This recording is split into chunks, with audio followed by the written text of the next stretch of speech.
भारत पाकिस्तान के बीच जारी तनाव को देखते हुए रक्षा मंत्री ने सीडीएस और तीनों सेना प्रमुखों के साथ बैठक करके हालातों की समीक्षा। सरकार ने थल सेना प्रमुख को प्रदान की प्रादेशिक सेना को ड्यूटी पर बुलाने की शक्ति। कृषि मंत्री शिवराज सिंह चौहान ने खाद्य भंडार को लेकर किया आश्वस्त। कहा, देश में भरे हुए अन्न के भंडार, हमारे जवान और किसान दोनों हैं तैयार।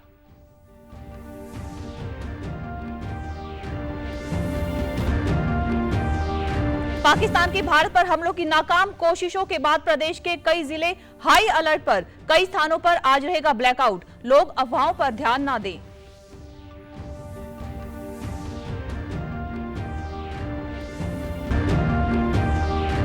और भारत ने डिजिटल स्पेस में पाकिस्तान के प्रोपेगेंडा अभियान को किया बेनकाब। हमलों से जुड़ी भ्रामक कार्यवाही के दावे को तथ्यों के साथ किया खारिज।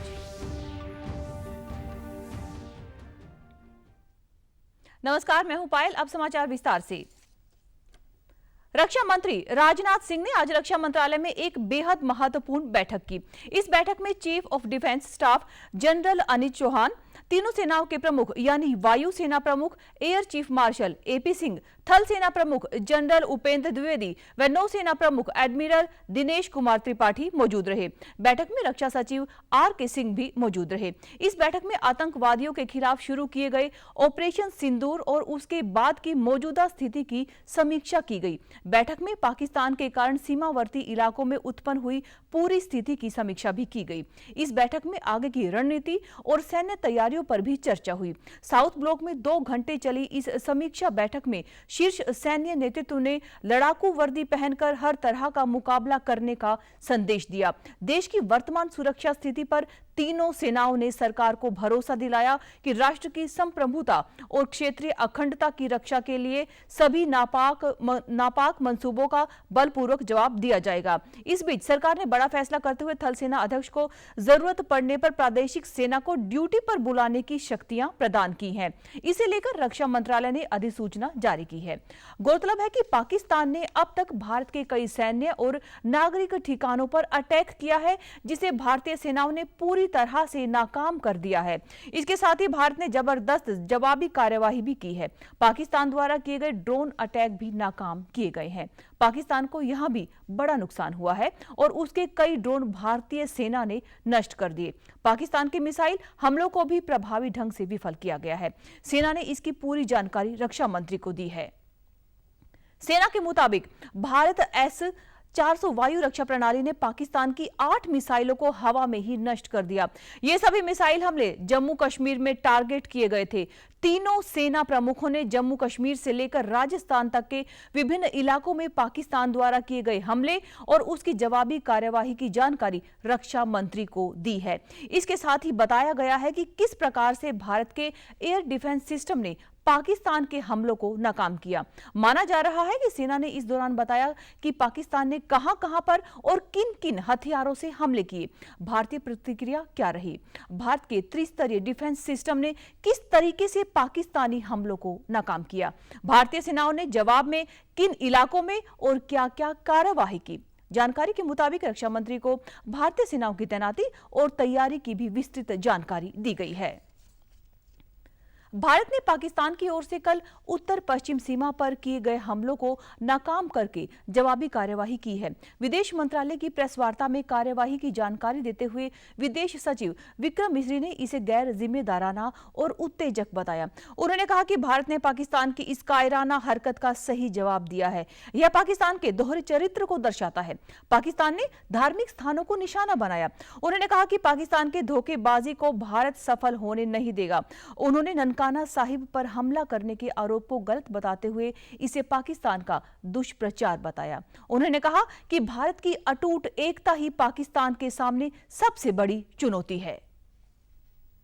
सैन्य इकाइयों ने पर्याप्त रूप से और एक जिम्मेदाराना रुख अपनाते हुए इन हरकतों का उत्तर दिया। What I want to underline is that the official and blatantly farcical denial of these attacks that Pakistan carried out by the Pakistani state machinery is yet another example of their duplicity and the new depths that they are plumbing in their quest for disinformation. But a desperate attempt by Pakistan to disown its acts of aggression, but it is also true to type in its effort to deceive and mislead the world. It will not succeed.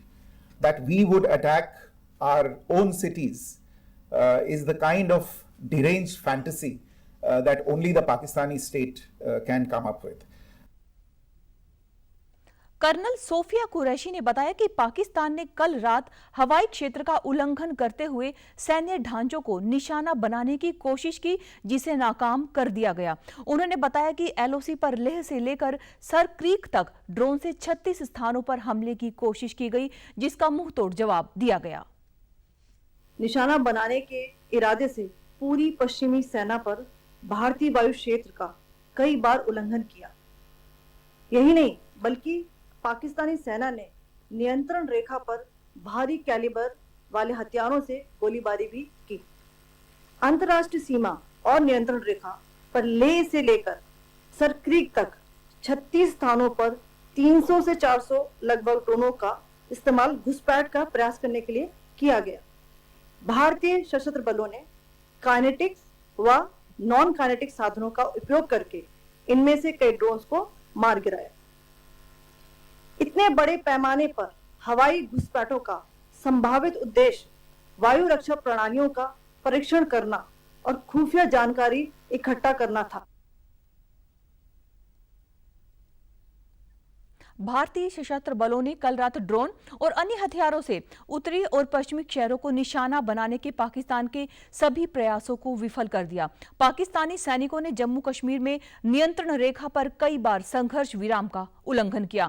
भारतीय सेना ने कहा कि संघर्ष विराम के इन उल्लंघनों का माकूल जवाब दिया जाएगा। सेना ने कहा कि वह देश की संप्रभुता और क्षेत्रीय अखंडता की रक्षा के लिए प्रतिबद्ध है।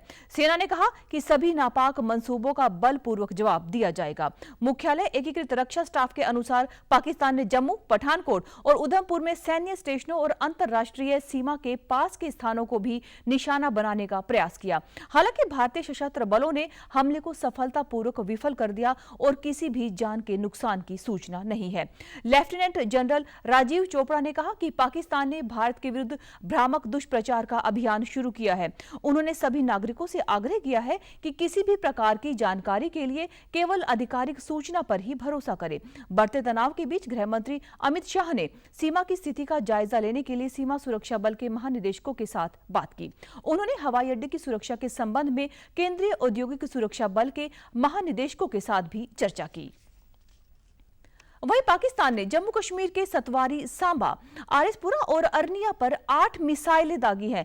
रक्षा सूत्रों ने बताया कि सभी मिसाइल हमलों को एयर डिफेंस यूनिट से नाकाम कर दिया गया है। जम्मू के ऊपर के इजराइल पर हमास के हमले की याद दिलाता है। पाकिस्तानी सेना आतंकी गुट हमास की तरह काम और व्यवहार कर रही है। पाकिस्तानी खुफिया एजेंसी ISI और हमास की पिछले महीने पाकिस्तानी कब्जे वाली कश्मीर में मुलाकात हुई थी। अंतर्राष्ट्रीय सीमा के निकट स्थित जम्मू, पठानकोट और उधमपुर के सैन्य ठिकानों को पाकिस्तान ने मिसाइलों और ड्रोन से निशाना बनाया, लेकिन कोई नुकसान नहीं हुआ है। भारतीय सशस्त्र बलों ने मानक संचालन प्रक्रिया के अनुरूप गतिज और गैर गतिज उपायों से हमलों को बेअसर कर दिया। इस बीच कल रात लगभग 11 बजे सीमा सुरक्षा बल ने जम्मू कश्मीर के सांबा जिले में अंतर्राष्ट्रीय सीमा पर घुसपैठ की बड़ी साजिश नाकाम कर दी। सरकार देश में आवश्यक सेवाओं के सुचारू संचालन के लिए लगातार काम कर रही है। राष्ट्रीय सुरक्षा से संबंधित हाल के घटनाक्रमों को देखते हुए आवश्यक तैयारियों और अंतर मंत्रालय समन्वय के लिए विभिन्न मंत्रालयों और विभागों द्वारा कदम उठाए जा रहे हैं। इस बीच कृषि मंत्री शिवराज सिंह चौहान ने आश्वस्त किया है कि देश के पास अन्न के भंडार भरे हुए हैं और किसी चीज की कोई कमी नहीं है। सीमावर्ती क्षेत्रों में भी परिस्थिति के कारण बुआई में यदि देरी होती है तो किसानों की सहायता पहुंचाने का पूरा ध्यान रखा जाएगा। उन्होंने कहा कि पाकिस्तान के हर हमले का मुंहतोड़ जवाब दिया जा रहा है। हमारे जवान और किसान दोनों तैयार हैं।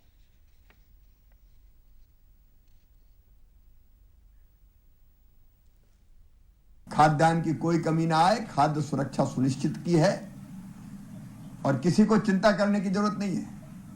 भरपूर भंडार है हमारे पास, जितनी जरूरत होगी उतना खाद्यान्न उपलब्ध है। केवल एक चीज, जो बॉर्डर के इलाके हैं वहां से हमारे किसानों को इन परिस्थितियों में गांव कई बार खाली कराते हैं, तो हमने उन इलाकों में कौन सी फसल बोई जाती है खरीफ के सीजन में, उसका भी आकलन हम कर रहे हैं। भारत माता के चरणों में सर्वस्व न्यौछावर करने के लिए पूरा देश तत्पर है। एक तरफ सीमा पर हमारे जवान तैनात हैं, पाकिस्तान के हर हमले का मुंहतोड़ जवाब दिया जा रहा है। वहीं दूसरी तरफ खेतों में किसान तैयार है। सीमा पर जवान, खेतों में किसान। गृह मंत्रालय ने हालातों को देखते राज्यों को नागरिक सुरक्षा से जुड़ी खरीद करने के लिए अपनी आपात शक्तियों का इस्तेमाल करने को कहा है। मंत्रालय ने इस संबंध में सभी राज्यों और केंद्र शासित प्रदेशों के मुख्य सचिवों को पत्र लिखा है। अब राज्य अपनी शक्तियों का प्रयोग करते हुए सुरक्षा के लिए खरीद कर पाएंगे।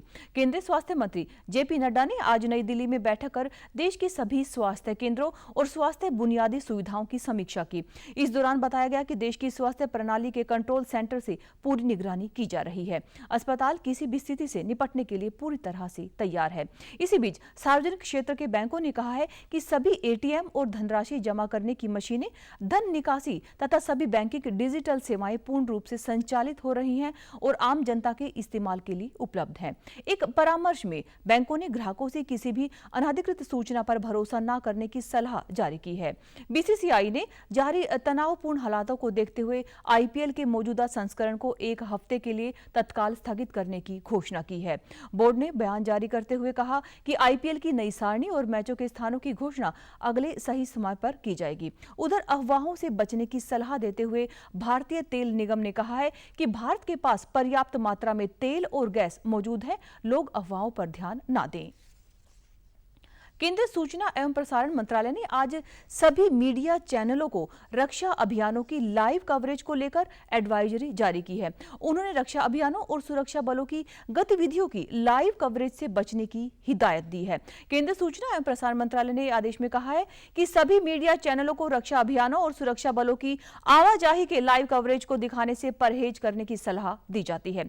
राष्ट्रीय सुरक्षा के हित में सभी मीडिया प्लेटफॉर्म, समाचार एजेंसियों और सोशल मीडिया यूजर से अनुरोध है कि वे रक्षा और अन्य सुरक्षा संबंधी अभियानों की रिपोर्टिंग करते समय अत्यंत जिम्मेदारी बरतें और मौजूदा कानूनों व नियमों का सख्ती से पालन करें। उन्होंने आगे बताया कि विशेष रूप से रक्षा अभियानों या सुरक्षा बलों की गतिविधियों से संबंधित रियल टाइम कवरेज, विजुअल का प्रसार या सूत्र आधारित जानकारी की रिपोर्टिंग नहीं की जानी चाहिए। संवेदनशील जानकारी का समय से पूर्व खुलासा अनजाने में शत्रु तत्वों की मदद कर सकता है और अभियान की प्रभावशीलता तथा कर्मियों की सुरक्षा को खतरे में डाल सकता है। पिछली घटनाओं ने जिम्मेदार रिपोर्टिंग के महत्व को रेखांकित किया है। कारगिल युद्ध, मुंबई आतंकी हमले और कंधार अपहरण जैसे मामलों में अनियंत्रित कवरेज से राष्ट्रीय हितों पर प्रभाव पड़ा था। मीडिया, डिजिटल प्लेटफॉर्म और व्यक्ति राष्ट्रीय सुरक्षा की रक्षा में महत्वपूर्ण भूमिका निभाते हैं। कानूनी दायित्वों के अलावा यह हमारा साझा नैतिक उत्तरदायित्व हो जाता है कि हमारे सामूहिक कार्य चल रहे अभियानों या हमारी सेनाओं की सुरक्षा को खतरे में न डालें। रक्षा मंत्रालय ने भी अपने सोशल मीडिया एक्स अकाउंट पर इस आदेश को शेयर करते हुए अपील की है। उन्होंने एक्स पर लिखा कि सभी मीडिया चैनलों, डिजिटल प्लेटफॉर्मों और व्यक्तियों से अनुरोध है कि वे रक्षा अभियानों और सुरक्षा बलों की गतिविधियों की लाइव कवरेज या रियल टाइम रिपोर्टिंग से बचें। ऐसी संवेदनशील या स्रोत आधारित जानकारी का खुलासा करने से अभियान खतरे में पड़ सकता है और लोगों की जान को जोखिम भी हो सकता है। पाकिस्तान की नापाक हरकत के कारण किशनगढ़, भूंतर और लुधियाना हवाई अड्डों को बंद कर दिया गया है। इससे पहले राजस्थान, पंजाब, जम्मू कश्मीर, चंडीगढ़ और हिमाचल प्रदेश सहित कई राज्यों में हवाई अड्डों पर परिचालन निलंबित किया गया था।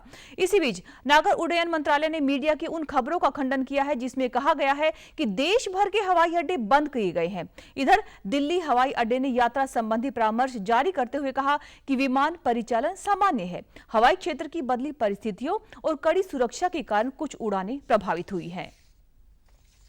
पाकिस्तान के हमलों की कोशिशों के बाद पंजाब और चंडीगढ़ में अलर्ट जारी किया गया है। प्रदेश के अंबाला में भी एयर अटैक का अलर्ट जारी किया गया है। यहां सुबह करीब 10 बजे लगातार करीब 48 मिनट का सायरन बजता रहा। इस दौरान तुरंत ही अंबाला के सारे स्कूल कॉलेज बंद करवाकर बच्चों की छुट्टियां कर दी गई। कल भी अंबाला में सभी शिक्षण संस्थान बंद रहेंगे। उधर पंचकुला में भी अलर्ट जारी किया गया है और आज व कल 2 दिन स्कूलों व शिक्षण संस्थानों में छुट्टी का ऐलान किया किया गया है। अंबाला के उपायुक्त अजय तोमर ने अंबाला में आज रात 8 बजे से कल शनिवार सुबह 6 बजे तक ब्लैकआउट का आदेश जारी किया है, जिसमें लोगों को घरों के अंदर बाहर की लाइटें बंद करनी होगी। लोगों को इमरजेंसी होने पर ही घरों से बाहर निकलने को कहा गया है। अंबाला में आर्मी कैंट के अलावा एयरफोर्स स्टेशन भी है। यह पहली बार है कि अंबाला में एयर अटैक का अलर्ट जारी हुआ है। वहीं अंबाला रेलवे स्टेशन पर आज स्पेशल चेकिंग अभियान चलाया गया। इस मौके पर डॉग स्क्वाड टीम को भी मौजूद रहा। स्टेशन पर आने वाली हर गाड़ी की गहनता से जांच की गई। रेलवे ने लोगों से अपील की है कि घबराने की जरूरत नहीं है और वे अपनी यात्रा निश्चित होकर करें। वे सरकार द्वारा दिए गए निर्देशों का पालन करते हुए किसी भी अफवाह पर ध्यान न दें।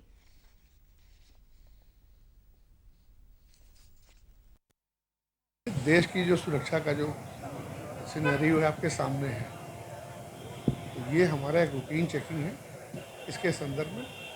बाकी अभी इस वक्त में कोई भी इस पे कमेंट करना मेरे लिए उचित नहीं है। अंबाला जिला उपायुक्त अजय तोमर ने आज पत्रकार वार्ता कर कहा कि भारत पाकिस्तान के बीच चल रही तनावपूर्ण स्थिति को देखते हुए व्यापक प्रबंध किए गए हैं। उन्होंने विश्वास दिलाया कि प्रशासन तैयार है और किसी भी स्थिति से निपटने की पूरी व्यवस्था है।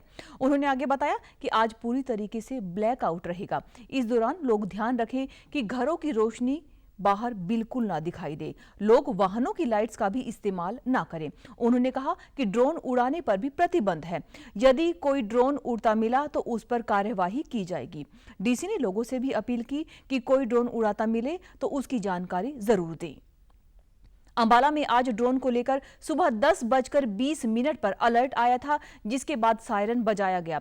ड्रोन 70 किलोमीटर दूर था। एयरफोर्स ने क्लियर किया कि सिचुएशन ठीक है, अब अंबाला की तरफ ड्रोन नहीं आ रहा है, जिसके बाद हालात सामान्य कर दिए गए।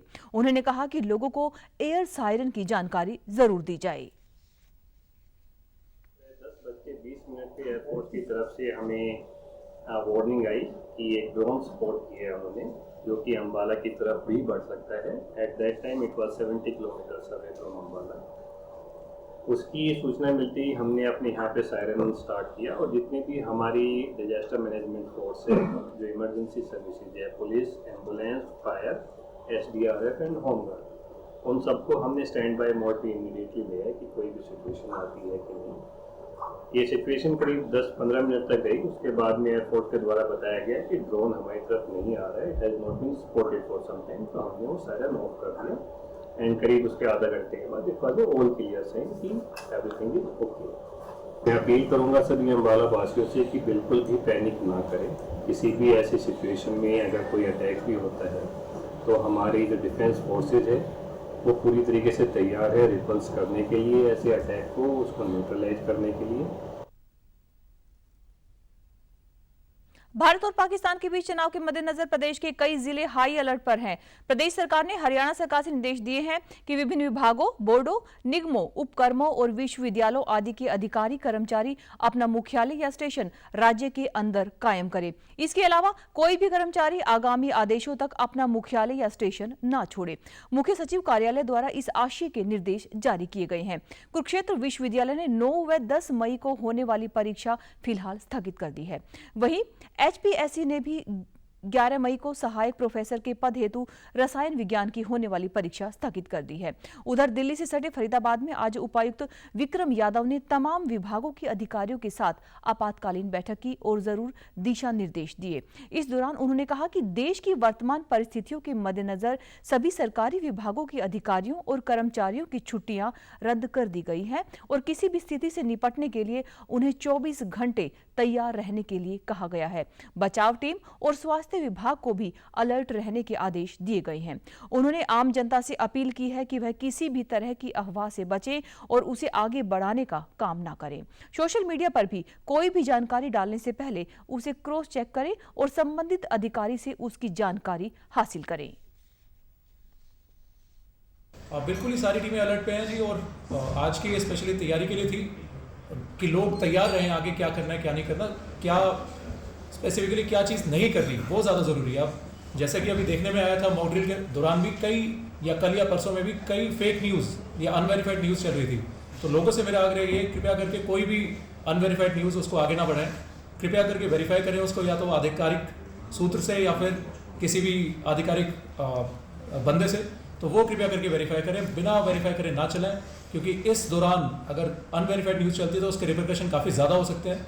इस पर मैंने सीपी साहब से भी रिक्वेस्ट करी है कि अगर ऐसा कुछ आता है तो उस पर सख्त से सख्त एक्शन हम लेंगे। छुट्टियां सभी कर्मचारियों की रद्द कर दी गई हैं और साथ ही सभी अपने अपने कार्यस्थल पर पहुँचें। एक आध चीज़ अगर कम रह भी गई तो उसको और बेहतर तरीके से हम कार्यान्वित कर पाएँ, तो आगे उसके लिए हमने आज मीटिंग ली है। तो आप अभी जैसा मैंने कहा कि आप देखेंगे और भी ट्रेनिंग्स, चाहे स्कूल लेवल तक, चाहे बच्चों की करवाएं हम, चाहे कॉलेज में, या फिर चाहे पार्षदों की या सरपंचों की, या और आगे लेवल तक, वो हम आगे शुरू करेंगे। ऑपरेशन सिंदूर को लेकर भारत पाक सीमा पर चल रहे तनाव को देखते हुए हरियाणा में सभी कर्मचारियों की छुट्टियां रद्द कर दी गई हैं। महेंद्रगढ़ के जिला उपायुक्त विवेक भारती ने बताया कि सरकार के आदेश है कि कोई भी अधिकारी व कर्मचारी हेडक्वार्टर नहीं छोड़ेंगे। साथ ही मॉक ड्रिल के तहत लोगों को आपातकालीन स्थिति में बचने की जानकारी दी गई है। आज सभी ग्रामीण और शहरी क्षेत्रों में सायरन की व्यवस्था पूरी कर ली जाएगी ताकि इमरजेंसी पड़ने पर लोगों को सूचना दी जा सके।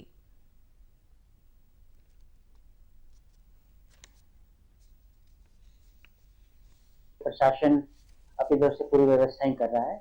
एक मॉक ड्रिल अभी हमने प्लान की थी और इसके अलावा हम जितने भी हमारे नीचे गांव लेवल तक के जो हमारे अधिकारीगण हैं उनको हम यही सूचित कर रहे हैं कि पूरी व्यवस्था आप बना के रखें ताकि इस तरह की कोई भी इवेंचुअलिटी रहे तो हमारी सभी चीजें तैयार हों। हाँ, ऊपर से आदेश है कि कोई भी अधिकारी या कर्मचारी अपने हेडक्वार्टर नहीं छोड़ेगा और जैसे निर्देश ऊपर से आएंगे उसका पालन। गांव में सायरन मोस्ट प्रोबेबली आज तक कंप्लीट लगा दिए जाएंगे और जहां भी मेजर बिल्डिंग्स हैं जहां भी सायरन नहीं है वहां भी सायरन की व्यवस्था। साथ ही स्वास्थ्य विभाग में भी मेडिकल, पैरामेडिकल की छुट्टियां रद्द करने के आदेश दिए गए हैं। सरकारी अस्पतालों में आपातकालीन स्थिति बनने पर सभी तैयारियां पूरी कर ली गई हैं। नारनौल के civil surgeon doctor Ashok Kumar के अनुसार अस्पतालों में स्पेशल वार्ड बना दिए गए हैं। इसके अलावा प्राइवेट अस्पतालों में लगभग 1100 बेड की व्यवस्था की गई है और उनमें से 25% बेड रिजर्व रखने के आदेश दिए गए हैं। नारनौल के सरकारी नागरिक अस्पताल में 700 यूनिट का ब्लड बैंक है जो आपातकालीन स्थिति में काम आएगा। हमने जो स्वास्थ्य विभाग ने हमारी जो मेडिकल और पैरामेडिकल स्टाफ की छुट्टियां हैं वो रद्द कर दी हैं कि किसी को भी सिर्फ आपात स्थिति को छोड़ते हुए कोई छुट्टी जो लंबी छुट्टियां हैं वो सारी कैंसिल कर दी गई हैं। हमने अपने जो स्वास्थ्य विभाग में जो तैयारी के लिए IM में जो हमारा प्राइवेट डॉक्टरों की एसोसिएशन है उनके साथ मिलकर जितने भी हमारे लगभग 1000 के करीब 1000 से 1100 के करीब के बेड स्ट्रेंथ है जिले के अंदर, उसके 25% बेड अलग से रिजर्व करवा के रखवाए हैं कि जरूरत पड़ने पर उनको हम प्रयोग कर सकें। इसके अलावा जो नवनिर्मित हमारा जो मेडिकल कॉलेज है उसके भी सभी बेड्स इस काम के लिए उपलब्ध हैं। आपातकालीन स्थिति को देखते हुए पंचकुला जिला हाई अलर्ट पर है। इसी बीच जिला उपायुक्त मोनिका गुप्ता ने लोगों से सतर्कता बरतने की अपील की है। उन्होंने जिला सचिवालय में अधिकारियों की बैठक करके आवश्यक दिशा निर्देश देते हुए कहा कि जिले को सुरक्षित रखने के लिए हमें मिलकर काम करना है। उन्होंने बताया कि बीती रात के जैसे ही जिला में ब्लैकआउट रखा गया है। उन्होंने कहा कि आज एहतियात के तौर पर पूरे जिले में 7 बजे से ब्लैकआउट रखा जाएगा। उन्होंने यह भी बताया कि हमने संवेदनशील क्षेत्रों को चिन्हित कर लिया है। हमने कल रात में भी ब्लैकआउट किया था जब हमारे पास अलर्ट वार्निंग आई थी। आज भी हो सकता है कि कोई ऐसी अलर्ट वार्निंग हो तो हमें ब्लैकआउट करना पड़े। तो मेरा नागरिकों से, सभी वासियों से पंचकुला के अनुरोध है कि इवन हमारे सायरन के बिना भी अगर हम आज प्रिवेंटिव ब्लैकआउट रखें तो बहुत अच्छा रहेगा। इसके तहत आपने अपने घर में रात में कोई बत्ती नहीं जलानी है। अगर आपकी कोई दुकान है, कोई संस्थान है, तो रात में जब आप उसे बंद करते हैं आप इंश्योर करें कि उसका जो डिस्प्ले बोर्ड है, यानी जो आपने बाहर उसका नाम का डिस्प्ले लगाया, भले ही आपका प्राइवेट क्लिनिक हो सकता है, आपकी दुकान हो सकती है, आप उसको जलाकर छोड़ जाते हैं, जो ब्लैकआउट के टाइम पे बहुत कठिन हो जाता है हमारे लिए उसको बंद करना। तो आप ये इंश्योर करें कि वो सब डिस्प्ले बोर्ड्स रात को बंद करके ही वापस अपने घर जाएं। मार्केट एसोसिएशंस को भी हम अनुरोध कर रहे हैं कि वो मार्केट 7 बजे तक बंद कर दें आज, ताकि अगर ब्लैकआउट की आवश्यकता पड़े तो वो इमीडिएट रिस्पॉन्स मार्केट्स का हो पाए। उधर पुलिस उपायुक्त हिमाद्री कौशिक ने आज पत्रकार वार्ता कर कहा कि आज फिर सायरन बजाए जा रहे हैं। उन्होंने लोगों से अपील की कि जब तक बहुत आवश्यक ना हो घर से ना निकले। उन्होंने आग्रह किया कि जब भी सायरन की आवाज आए तो अपने घर की लाइट अवश्य बंद करें। उन्होंने कहा कि पुलिस विभाग की पूरी तैयारी है, एक कंपनी स्टैंड बाय है, शहर को सील कर नाके भी लगाए जा रहे हैं। लोग किसी प्रकार की अफवाहों पर ध्यान ना दें। अपने घर की लाइट जब भी सायरन सुने, सायरन की आवाज़ सुने, या आप टीवी पे देखें या आप न्यूज़ में देखें या हमारे थ्रू आपको मैसेज आए, तो आप अपने घर की लाइट्स स्विच ऑफ रखें। फिर जो कॉमन एरिया है, जो अगर बिल्डिंग के नीचे का कॉमन एरिया है जहाँ लाइट है, या आपके घर के बाहर का एरिया है, या ऐसे 4 फ्लोर्स वाली जो बिल्डिंग है उनके नीचे का एरिया है, वहाँ की लाइट बंद करें। वहाँ की लाइट में अगर इन्वर्टर या कोई पावर बैकअप जैसे जनरेटर है तो वो भी बंद ही रखा जाए। जब ये अलार्म साउंड होंगे इसका मतलब है कि हम हाई वार्निंग में हैं। ये मॉक ड्रिल नहीं है, ये एक्चुअल वार्निंग है। अभी भी हम एक्चुअली हाई अलर्ट में हैं। ऑपरेशन सिंदूर के बीच दिल्ली से सटे सोनीपत जिले में प्रशासन पूरी तरह से अलर्ट मोड पर है। राष्ट्रीय स्वास्थ्य मिशन के निदेशक डॉक्टर जितेंद्र कादियान ने आज सोनीपत के सामान्य अस्पताल का दौरा किया। इस दौरान उन्होंने स्वास्थ्य सेवाओं की जमीनी हकीकत को परखने के साथ ही आपातकालीन स्थिति से निपटने की तैयारियों का भी निरीक्षण किया। उन्होंने कहा कि यदि कहीं किसी भी स्तर पर लापरवाही या कोताही सामने आती है तो सख्त कार्यवाही की जाएगी। आपदा प्रबंधन को लेकर डॉक्टर कादियान ने कहा कि अस्पताल प्रशासन पूरी तरह सतर्क और तैयार है। आपातकालीन स्थिति से निपटने के लिए विशेष वार्ड तैयार करने के निर्देश दिए गए हैं। उन्होंने अस्पताल कर्मचारियों के साथ एक बैठक कर आपदा की स्थिति में अपनाए जाने वाले दिशा निर्देशों की जानकारी दी। उन्होंने जोर देकर कहा कि स्वास्थ्य सेवाओं में गुणवत्ता के साथ समझौता किसी भी स्थिति में स्वीकार नहीं किया जाएगा। उन्होंने यह भी आश्वासन दिया कि आने वाले समय में कमियों को दूर करने के लिए ठोस कदम उठाए जाएंगे। बेसिकली सरकार का ये पर्पज है कि जो सुविधा सरकार प्रोवाइड कर रही है वो ग्रास रूट लेवल तक पेशेंट केयर की सर्विसेज में यूटिलाइज होनी चाहिए और उसका पब्लिक को बेनिफिट भी होना चाहिए। अगर कहीं पर किसी तरीके की कोई कोताही है तो उसके अगेंस्ट भी हम कार्रवाई करेंगे। जनहित की सेवाएं होती हैं जो वो प्रोवाइड की जानी चाहिए। अभी तो एनएचएम के काफ़ी सारे इशू चल रहे हैं। हम एक तो रिस्ट्रक्चरिंग कर रहे हैं, एक स्टाफ का भी देख रहे हैं। एनएचएम के तो कई सारे इशू चले हुए हैं। कंसोलिडेटेड सैलरी का भी है, अभी भर्तियां भी हम नियर फ्यूचर में करेंगे, रैशनलाइजेशन करने की कोशिश कर रहे हैं। हाँ, डिजास्टर को लेकर अभी मीटिंग है। अभी मैं बात कर रहा था, बता रहे थे भाई अभी भी कोई ऐसी सिचुएशन आती है उस पर क्या ध्यान करना है, उसके बारे में भी मैं थोड़ा सा 10-15 मिनट एक बार सेंसिटाइज करेंगे। कैजुअलिटी मैंने देखी है, कैजुअलिटी में क्या दिक्कत आ सकती है, कैसे पेशेंट का होना चाहिए, वो सारा देखा है। वार्ड भी खुद देखे हैं। अब उसमें वार्ड में इमीडिएटली हमने क्या करना है वो भी हम सारा डिस्कस करेंगे।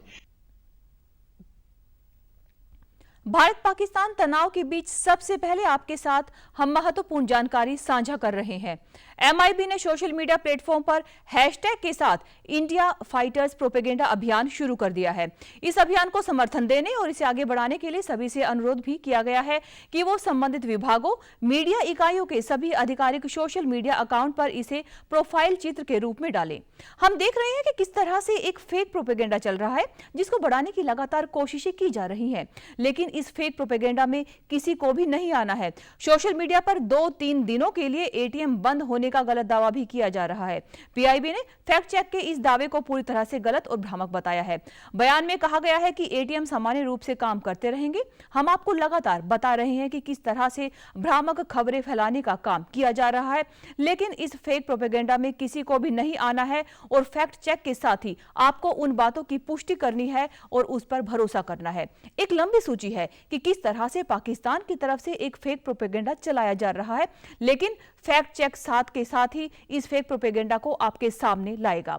तो सतर्क रहिए, सजग रहिए और ध्यान रखिए कि जब भी किसी बात पर आपको विश्वास करना है तो सबसे पहले आप आधिकारिक पुष्टि कर लीजिए। तो समाचारों में आज के लिए बस इतना ही। नमस्कार।